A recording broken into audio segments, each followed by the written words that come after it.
What does silence mean when the universe is so full of light? On clear nights, the sky can feel less like a ceiling than an archive. Every star is a message sent long before our species learned to name itself. We have built observatories in deserts, on mountaintops, and in orbit above the weather, all to ask one patient question. If life is possible here, why does the cosmos seem so quiet everywhere else? For more than a century, that question has followed science like a low, steady note. It lives beneath radio telescopes turning through the dark. It lingers in the equations of astronomers, in the careful language of biologists, in the private wonder of anyone who has looked up and felt both comforted and very small. We are a civilization listening to a sea of static, trying to decide whether the silence is empty or simply not meant for us yet. Perhaps the mystery has never been about extraterrestrials alone. Perhaps it is also about timing, fragility, and the strange chain of accidents that allowed one planet circling an ordinary star to become conscious enough to wonder who else might be wondering. The deeper we look, the more the question changes shape. It becomes less a search for distant beings and more a mirror held up to our own existence. Because the universe may not be withholding an answer out of indifference.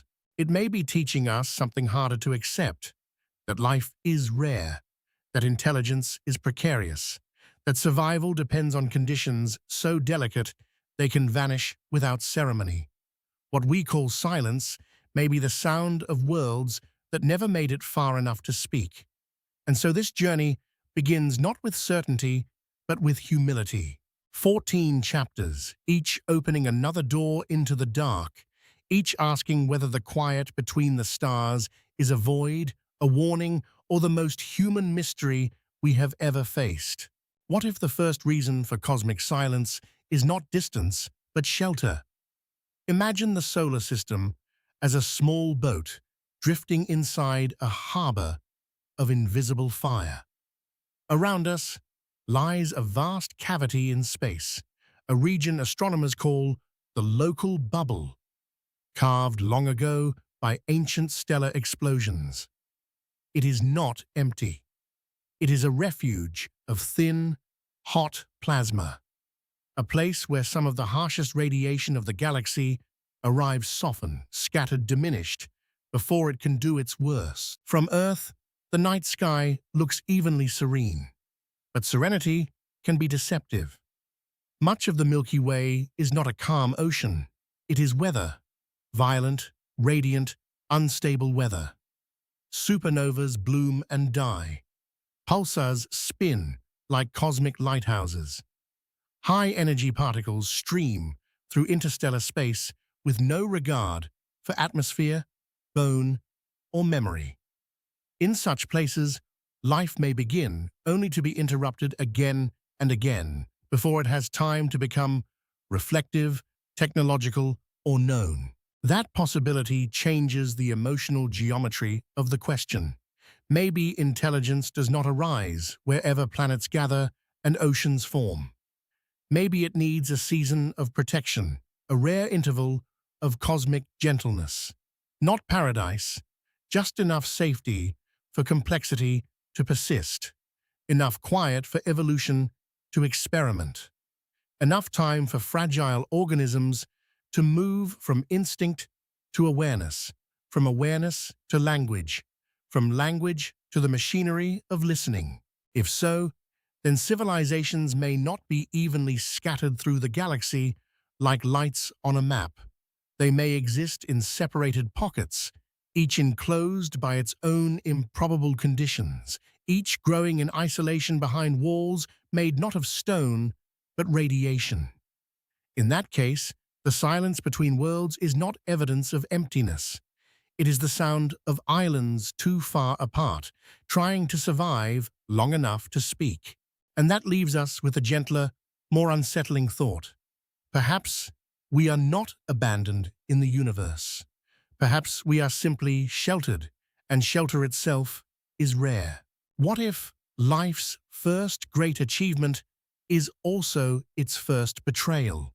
Picture an ancient Earth before forests, before animals, before anything that could look up and wonder. The planet was ruled by microscopic life, drifting through dark oceans under a sky almost empty of oxygen. For hundreds of millions of years, this was not a failure of creation. It was the world working exactly as it had learned to work. Then a small biological innovation began to change everything.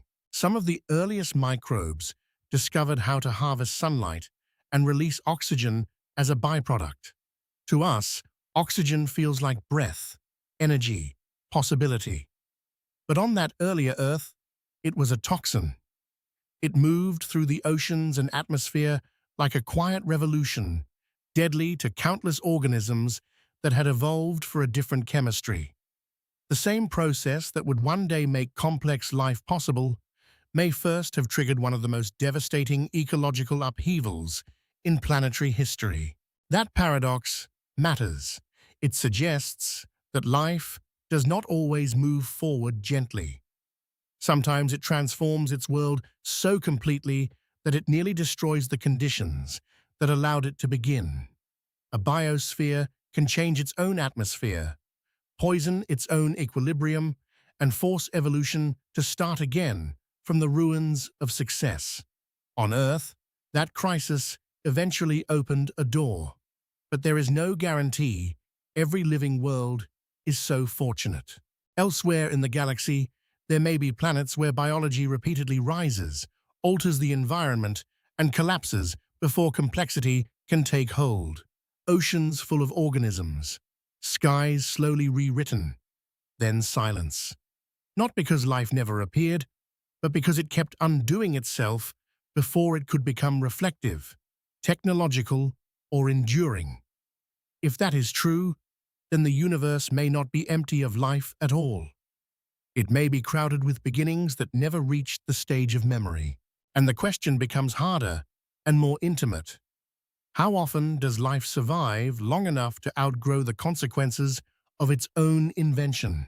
What if a habitable planet is not defined by where it sits, but by what burns quietly inside it? From a distance, Earth seems almost deceptively simple. Blue water, white weather, brown continents drifting beneath clouds. But deep below that familiar surface, the planet is alive in a slower and more secretive way. Heat rises from its interior. Continents move by fractions. Oceans open and close. Mountains lift, erode, and return to stone. Much of what makes Earth stable enough for life is hidden underground, in forces we rarely feel and almost never see. That hidden engine may depend on something profoundly uncommon. Geochemists have long understood that Earth contains unusually helpful amounts of radioactive elements such as uranium and thorium, materials whose decay releases the heat that keeps the planet geologically active.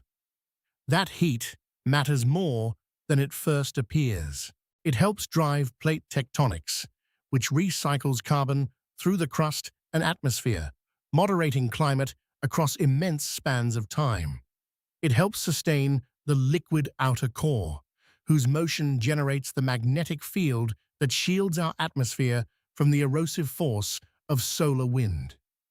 Without that interior fire, a world may still look promising from afar. It may orbit in the right zone, hold the right size, even possess the outline of a rocky planet not unlike our own. But appearances can mislead. A planet without enough internal heat may cool into silence. Its crust may lock shut. Its climate may drift without correction. Its magnetic shield may weaken or vanish. It may become less a cradle than a monument, a place where life could begin but struggle to endure. This possibility adds a humbling footnote to every exoplanet headline. We can measure a planet's orbit. We can estimate its mass. We can celebrate its position around a distant star. But the deeper question often remains out of reach. Does it possess the invisible inheritance needed to stay alive on geological timescales? And perhaps that is part of the answer we keep circling. Maybe Earth is not merely fortunate because it formed in the right place, but because it was built with the right hidden ingredients.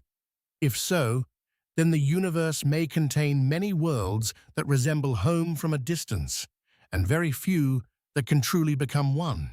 What if the galaxy is not a welcoming continent of worlds, but a narrow corridor where life can briefly endure?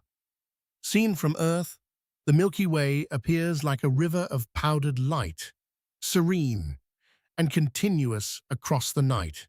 But that beauty conceals an uneven landscape. Not every region of a galaxy offers the same chance for planets, oceans, atmospheres, or time.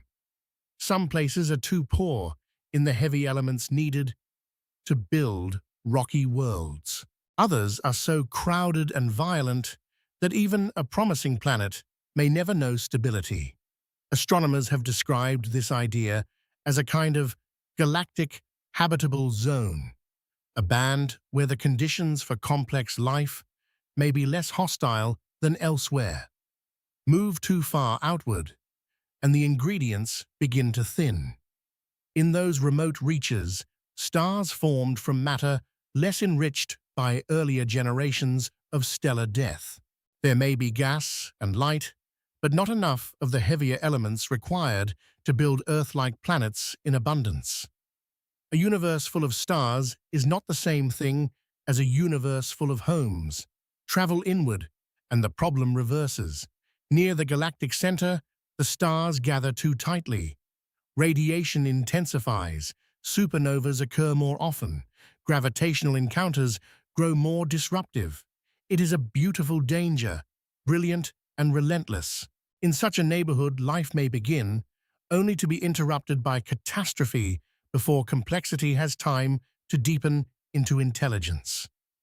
Our own solar system seems to occupy a quieter district, distant enough from the galactic center to avoid the worst violence, yet enriched enough to inherit the materials of previous stars. That balance may not be common, and if only a small fraction of a galaxy occupies this delicate middle ground, then the census of possible civilizations shrinks dramatically before evolution has even begun its long, uncertain work. So perhaps the silence is not surprising. Perhaps most stars were never real candidates, however bright they look to us from afar. The Milky Way may not be a city filled with voices. It may be more like a vast desert with scattered wells, each one separated by distances too great for easy meeting. And that leaves us with a humbling thought. Maybe the first requirement for intelligence is not brilliance, but location. To exist at all may depend on having been born in one of the few places where the universe is neither too empty nor too violent, but briefly, improbably, just enough. What if extinction is not only a matter of earthly chance, but part of a larger rhythm written into our path through the galaxy? Our solar system does not glide through space in a perfect, steady circle. It moves with a subtle, vertical motion, rising and falling through the Milky Way like a buoy on a dark and ancient tide. Over immense spans of time, we pass above and below the galactic plane, then cross back through its crowded center line, where stars, remnants, and energetic debris gather in greater density. That crossing may come with consequences.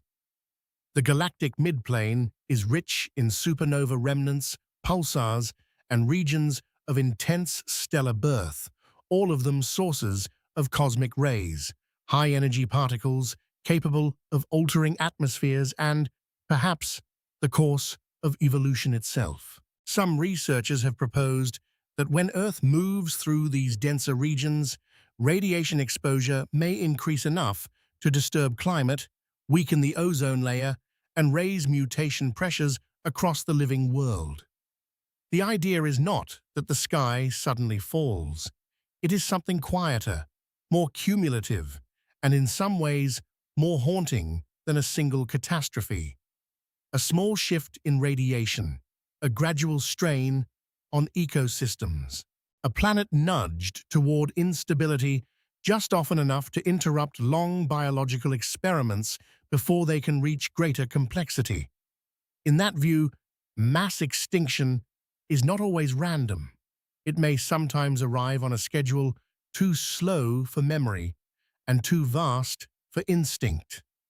If similar cycles shape other planetary systems, then many worlds may spend their history trying to recover from cosmic interruptions. Life begins. It diversifies. It edges toward complexity. Then the galaxy itself resets the clock. Again and again. Intelligence may require not only favorable conditions, but a rare stretch of uninterrupted time. And perhaps that is why the silence feels so old. Maybe the universe is not short on living planets. Maybe it is short on worlds granted a long enough peace to remember, to build, and to answer back when called. What if intelligence is not the natural destination of life, but the exception that almost never survives the chemistry of its own beginnings? Consider Venus, that bright and beautiful object in our evening sky, so often called Earth's twin, and yet so thoroughly transformed into something hostile. Beneath its pale glow lies a world of crushing pressure, corrosive clouds, and temperatures hot enough to melt lead. For a long time, Venus was treated as a warning about climate, geology, and planetary fate. Then, for a brief moment, it became something else. A reminder that even in the most unlikely places, life still lingers as a question. When researchers reported signs of phosphine in Venus's atmosphere, the discovery stirred more than scientific debate.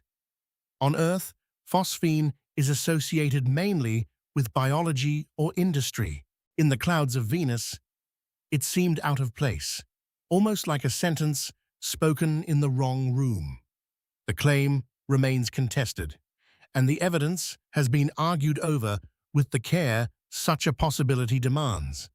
But even the controversy illuminated something important.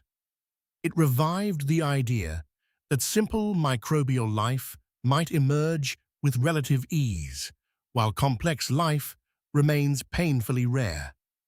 That distinction matters. A world can host chemistry, metabolism, even persistence, and still never cross the long bridge toward intelligence. Microbes may appear, alter the atmosphere, and reshape the planet in ways that ultimately trap future evolution rather than liberate it. Early life can become both creator and jailer, changing the world so thoroughly that complexity never gets the stable window it needs to unfold. On Earth, biology transformed the planet, and somehow, against long odds, complexity endured. Elsewhere, the same process may repeatedly close the door before minds can form behind it. If that pattern is common, then the galaxy may be full of living worlds that never become thinking worlds, oceans of microbes, skies rich with biological traces, planets busy with metabolism and utterly empty of memory, language, or invention. In that case, the silence is not mysterious because life is absent. It is mysterious because life may be everywhere and intelligence almost nowhere. And perhaps that is one of the hardest possibilities to accept, that the universe may teem with beginnings, while the rarest event of all is not living, but becoming aware enough to ask what any of it means. What if the universe is not silent because no one is speaking, but because almost no one speaks for very long? For a brief chapter in human history, Earth has been loud. Radio and television signals have been leaking into space for a little more than a century, expanding outward in a thin sphere of static, music, military radar, weather reports, and half-forgotten broadcasts. It is a strangely intimate portrait of a civilization, not a grand declaration, but a cluttered trail of ordinary noise, drifting into the dark. And yet that loudness may already be fading. Our technologies are changing. Communication is becoming more efficient, more targeted, less wasteful. Signals now travel through fiber, focused satellites, compressed digital networks. The age of broadcasting in all directions may turn out to be a temporary phase, a brief and accidental self-announcement made by young civilizations before they learn to communicate more quietly. If that pattern is common, then detectable societies may be visible for only a blink of cosmic time. That possibility changes everything about the search. We often imagine alien contact as a problem of distance, as if two civilizations simply need powerful enough instruments to notice one another. But time may be the greater barrier. To meet through radio, two societies must exist at the same moment in history, develop compatible technologies, and overlap during the short interval when each is still leaking signals into space. Even if intelligence emerges often, those windows may almost never align. A civilization could have flourished 1 billion years ago, filling its skies with radio chatter, then gone quiet long before Earth formed its first oceans. Another may rise millions of years from now, listening carefully while our own faint emissions have already dissolved into the cosmic background. In that case, the galaxy is not empty of voices. It is full of missed appointments. And there is something deeply human in that thought. Not loneliness, exactly, but timing. We may be part of a vast community spread across ages rather than distances, each civilization arriving to the question at a different hour. The silence we hear may not be permanent. It may simply be the hush between one generation of cosmic speakers and the next. What if the universe has been speaking all along, and we have simply been listening with the wrong ears? For generations, the search for extraterrestrial intelligence has been shaped by a very human assumption that advanced civilizations would leave behind signals we could recognize. Radio waves, repeating patterns, messages structured enough to stand apart from the natural noise of stars and gas. It is a reasonable idea. After all, radio is how we first learned to send our thoughts beyond the horizon. But reason can still be provincial. What feels obvious to one civilization may be only a local habit of physics and history. A society older than ours by 1 million years might communicate in ways that make radio seem as primitive as smoke on a hillside. Their methods could be quieter, more compressed, less wasteful, or tied to phenomena we barely understand. They may use forms of signaling that blend into the background of nature or travel through channels our instruments were never designed to notice. In that case, the sky would not be empty of meaning. It would be crowded with messages we do not yet know how to decode. There is a humbling precedent for this. Before the discovery of radio, Earth itself was alive with electromagnetic conversation, and no one knew it. The signals were there. The limitation was not the world, but the mind studying it. Science often advances this way, not by creating new realities, but by learning to perceive what had always been present. Entire layers of existence can remain invisible until curiosity invents the right question. So perhaps the silence is partly a technological illusion. We search for narrow-band transmissions because those are legible to us. We imagine beacons because we would build beacons. We hope for patterns that resemble intention in forms familiar to human mathematics. But the universe is under no obligation to make its intelligence resemble ours, and that leads to an unsettling, beautiful possibility. Maybe contact is not waiting for someone else to become louder. Maybe it depends on whether we can become wiser, patient enough to recognize that understanding often begins with admitting how little of reality our senses and even our science currently hold. What if the silence is no longer a philosophical feeling, but a measured result? In quiet control rooms filled with screens and cooled electronics, radio telescopes listen with a kind of disciplined patience that feels almost monastic. They do not stare at the sky the way humans do.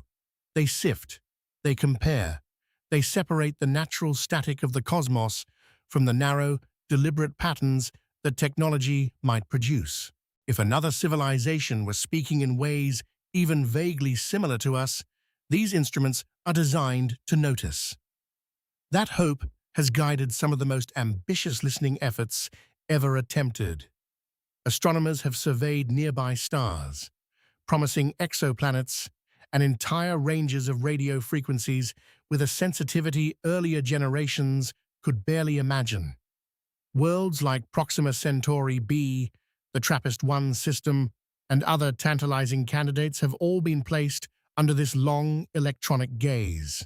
The search has been careful, methodical, and far broader than many people realize. And yet the result, so far, has been remarkably plain. No confirmed artificial signal, no indisputable beacon, no repeated transmission that survives scrutiny and still looks like intention rather than interference or natural noise. For all the romance attached to the search, its emotional truth is almost austere. We have listened, and the sky has not answered in any way we can verify. That does not prove we are alone. It proves something narrower, and in some ways more interesting. It suggests that obvious techno-signatures, signals powerful, persistent, and legible enough for a young civilization like ours to detect, may be extremely rare. Perhaps technological societies are separated by enormous distances. Perhaps they do not use radio for long. Perhaps they choose silence. Or perhaps intelligence tends toward forms of communication that leave almost no waste for strangers to overhear. There is a maturity in accepting that negative results are still a kind of knowledge. A blank page is not meaningless if we know how carefully it was searched. The absence of evidence does not close the mystery, but it reshapes it. It narrows the map. It teaches humility. It asks us to let go of easy expectations and consider a universe where intelligence is subtle, fleeting, private, or vanishingly uncommon. So the question deepens once again. If the instruments are good, the search is real, and the answer is still silence, then what exactly does that silence say about the fate of civilizations and about our own brief moment of becoming visible? What if the real answer to the silence is not behind us in deep time, but waiting ahead of us in the years we have yet to survive? In 1950, physicist Enrico Fermi asked a question so compact it still echoes through modern science. Where is everybody? The logic behind it is difficult to escape. The Milky Way is ancient beyond ordinary comprehension, filled with hundreds of billions of stars, many older than our sun, many likely surrounded by planets. Even a civilization traveling slowly by cosmic standards could, over enough time, spread across a galaxy. And yet when we look outward, we do not see the unmistakable signatures of vast expansion. No confirmed probes, no visible engineering on impossible scales, no clear evidence that intelligence, once born, tends to last. From that silence emerged one of the most sobering ideas in science, the great filter. Somewhere along the path from dead matter to interstellar civilization, there may be a barrier so severe that almost no species passes through it. Maybe the obstacle lies early in the leap from chemistry to life, or from simple cells to complex organisms.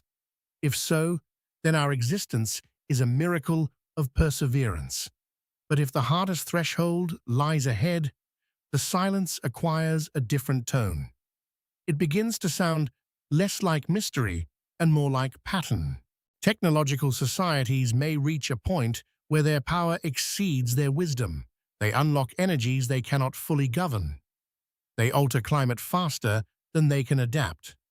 They build systems capable of remaking biology, intelligence, and war, then discover too late that invention does not always arrive with restraint. In that reading, the galaxy is not empty because minds never arose. It is quiet because promising civilizations repeatedly reached maturity without mastering survival. And that is what makes this theory feel so intimate. The search for extraterrestrial life stops being only a search through space. It becomes a question about character, foresight, and whether intelligence is truly enough. If the universe is filled with failed thresholds, then perhaps the greatest test is not discovering how to contact other worlds, but learning how not to become another silent one. What if the universe is full of intelligence, and what we call silence is actually restraint? There is another possibility, quieter than catastrophe, and in some ways more unsettling. Perhaps advanced civilizations do exist, but contact is avoided by choice. Not out of cruelty, not even out of indifference, but out of a long-earned understanding that younger worlds are delicate, and that observation may be wiser than intervention. We know this pattern from our own history. When human beings encounter fragile ecosystems, archaeological sites, or isolated cultures, the most ethical response is often distance. To step in too quickly is to alter what is being observed. To arrive with superior tools, knowledge, or power is to rewrite the natural course of another society before it has had the chance to become itself. Seen from that perspective, a young technological civilization like ours may not look ready for contact. We may look volatile, divided, inventive, and emotionally unprepared for the full weight of a wider cosmic context. If an older intelligence recognized that, silence might not be neglect. It might be discipline. That idea has often been called the zoo hypothesis, but the name can sound colder than the thought itself. At its heart is a philosophical question about maturity. Would a truly advanced civilization announce itself to every emerging species, or would it understand that discovery to matter sometimes has to arrive from within? Perhaps the universe contains a kind of ethic we have not yet earned our way into. A practice of watching without interfering, waiting without claiming, allowing younger minds to wrestle with wonder on their own terms. Of course, this remains speculation. There is no evidence that anyone is out there withholding contact. But the idea endures because it reflects something recognizably human: the tension between knowledge and responsibility. Power does not always express itself by acting. Sometimes the highest form of intelligence may be knowing when not to interrupt. And if that were true, then the silence above us would hold a strange kind of mercy.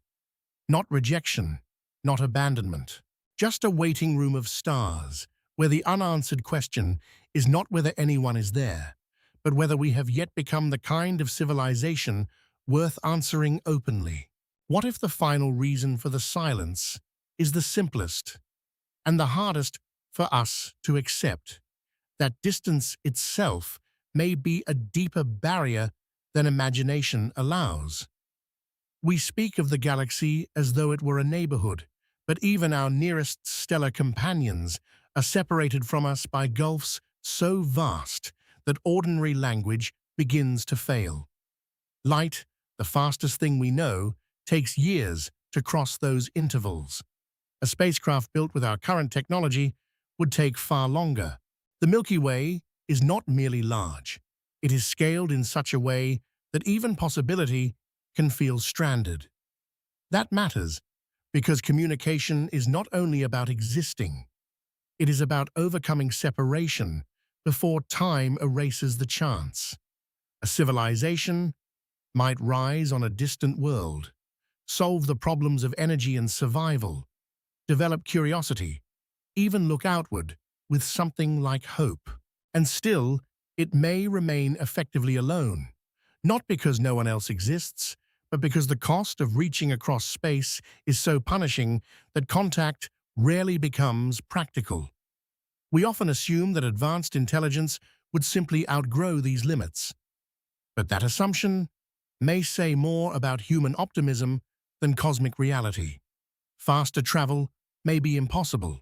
Interstellar colonization may demand resources, timescales, and social stability few civilizations can sustain.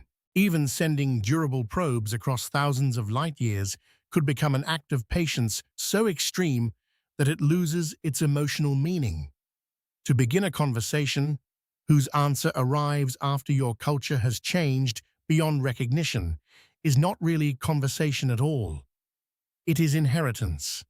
In that light, the silence may not be a mystery of absence or failure. It may be a consequence of scale. The universe allows life, perhaps even intelligence, but still keeps its minds far enough apart that meeting remains rare, slow, and uncertain. Civilizations may exist like lighthouses, seen faintly through weather, each one real, each one burning, each one too distant to warm the others.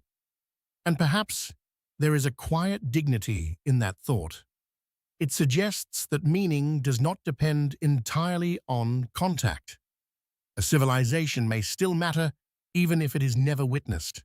A world may still become beautiful, thoughtful, and wise without ever hearing another voice in reply. The stars may be full of lives unfolding separately, each carrying the same question into the dark, each discovering in its own way that wonder is not diminished by solitude. So where does that leave us? After all the theories, all the instruments, all the long nights spent listening to a sky that does not clearly answer. Perhaps here, standing in a more honest relationship with uncertainty.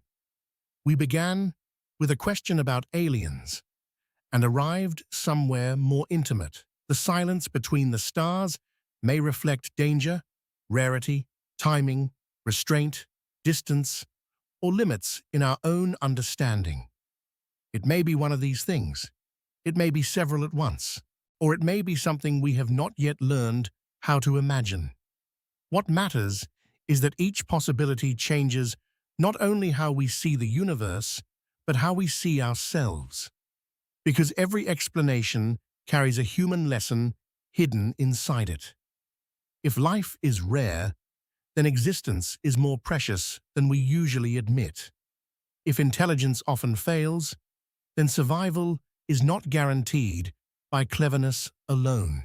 If the cosmos is full of quiet civilizations, separated by time or space, then loneliness may be less a verdict than a condition of being conscious in a vast world. And if no one has contacted us, because no one can or no one should, then our future still rests with startling seriousness in human hands. That may be the deepest revelation in all of this.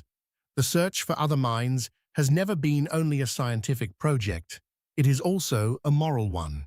It asks what kind of civilization we are becoming while we wait, whether we can remain curious without becoming arrogant, whether we can face silence without filling it with fear, whether we can build a world mature enough to deserve its own continuation, even before it earns an answer from the stars. The universe has not yet told us whether we are alone, but it has already given us something else, perspective, a way to see Earth not as the center of creation, but as a brief, luminous refuge of memory, struggle, love, and thought. That may be why the question endures, not because it promises simple discovery, but because it keeps returning us to the same timeless threshold between knowledge and humility. And maybe that is enough for now. To listen, to protect the small world that taught matter how to feel. To keep asking, not with entitlement, but with wonder. Because one day, the silence may break, or it may not. Either way, the measure of our civilization will be found in how we lived while the sky was still quiet.